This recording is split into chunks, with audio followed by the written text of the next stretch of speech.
So hello guys, सॉलैंड series के episode 217 का trailer आ चुका है।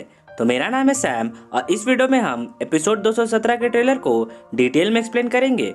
वैसे इससे पहले के एपिसोड को मैंने एक्सप्लेन कर दिया है और अगर आपने उन वीडियोस को नहीं देखा है तो इस ट्रेलर के एक्सप्लेन होने के बाद आप जरूर उन वीडियोस को भी चेक कर ले। तो चलिए जल्दी से ट्रेलर को एक्सप्लेन करते हैं। अब जैसे ही ट्रेलर शुरू होता है तो हमें सनसेट फॉरेस्ट का सीन दिखाया जाता है, जहां पर तांगसेंग ने आयन की कल्टीवेशन को पीक लेवल तक पहुंचा दिया था, जिस कारण ion blue silver emperor plant के एक कोकून में पैक हो गई थी।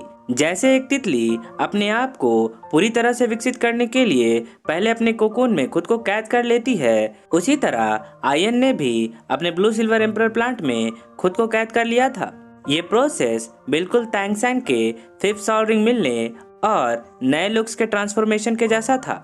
अब अगले ही सीन में आयन पूरी तरह से कल्टीवेट होकर लाइफ में आ जाती है और इस खुशी में सभी एक दूसरे को गले लगा लेते हैं। अब आयन सभी से कहती है कि हम लोग आखिरकार दोबारा से एक हो गए।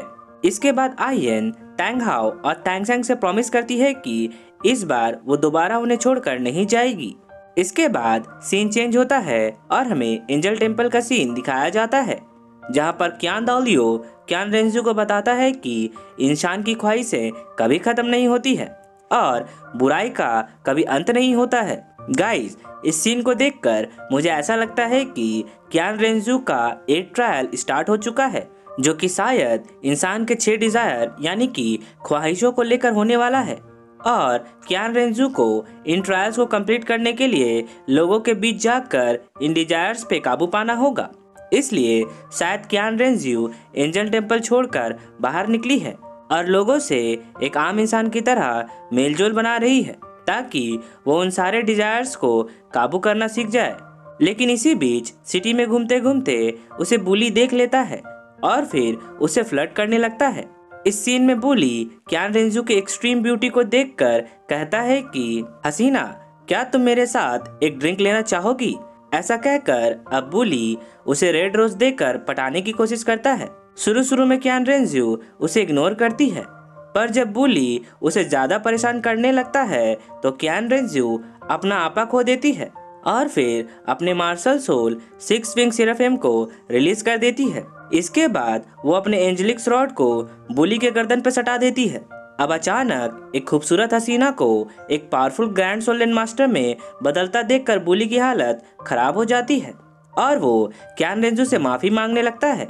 इस सीन में क्यान रेंजू को देखकर ऐसा लग रहा है कि शायद वो बुली को जान से ही मार डालेगी, पर वो शायद क्यान दाओलियो की बात को याद करके खुद को रोक रही है। अब इसके बाद क्यान रेंजू बुली के साथ क्या करेगी ये तो एपिसोड आने के बाद ही पता चलेगा।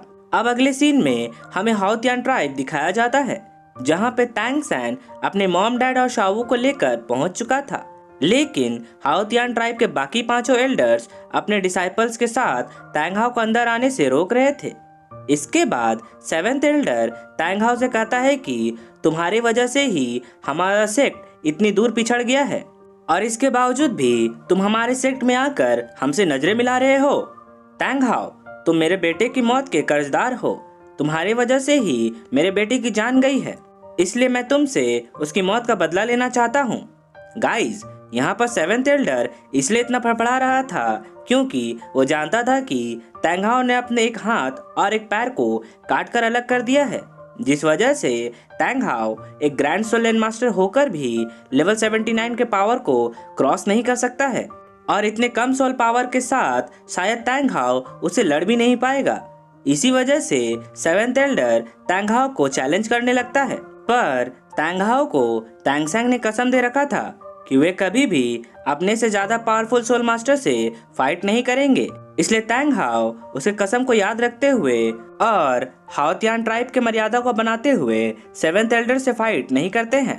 पर तांगसेंग अपने फादर के खिलाफ इतनी खरी खोटी बातें सुनकर गुस्सा हो जाता है और अपने फादर के बिहाफ खुद ही 7th एल्डर को चैलेंज कर देता है। इसके बाद जैसे ही तांगसेंग अपने 5 ब्लैक और 4 रेड कलर के सोल रिंग्स को बाहर निकालता है तो सभी एल्डर्स की आंखें फटी की फटी रह जाती है। तांग जियाओ हमेशा से तांगहाओ के पक्ष में थे, इसलिए वो इस फाइट में बाकी पांचों एल्डर्स का साथ नहीं देने वाले थे। अब तांग सैन के इन सॉल रिंग्स को देखकर सेवेंथ एल्डर का हालत खराब तो हो ही गया था, पर अगर वो इस चैलेंज को एक्सेप्ट नहीं करता तो उसकी सेक्ट में कोई इज्जत नहीं करता। इसलिए अब सेवेंथ एल्डर भी अपने सॉल रिंग को बाहर निकाल लेता है और तांग सैन से कहता है कि मैं भी देखना चाहता हूँ कि तुम मेरे साथ कैसे बदतमीजी करते हो। इतना कहते ही दोनों अपने पावर का प्रेशर जनरेट करने लगते हैं और फिर यहीं पे ये ट्रेलर खत्म हो जाता है। सो गाइस, इस फाइट के सीन को मैं अपनी नोवेल वीडियो में कंप्लीट तो कर ही दूंगा, पर अगर आपको ये एक्सप्लेनेशन अच्छी लगी हो तो इस वीडियो को एक लाइक करना तो बनता है। और अगर आप एक नए नाम लवर हैं तो मेरे चैनल को जल्दी से सब्सक्राइब कर ले, क्योंकि मैं ऐसे ही वीडियोस लाता रहता हूँ। तो अब मैं मिलता हूँ अपने नेक्स्ट वीडियो के साथ, तब तक के लिए take care and good day.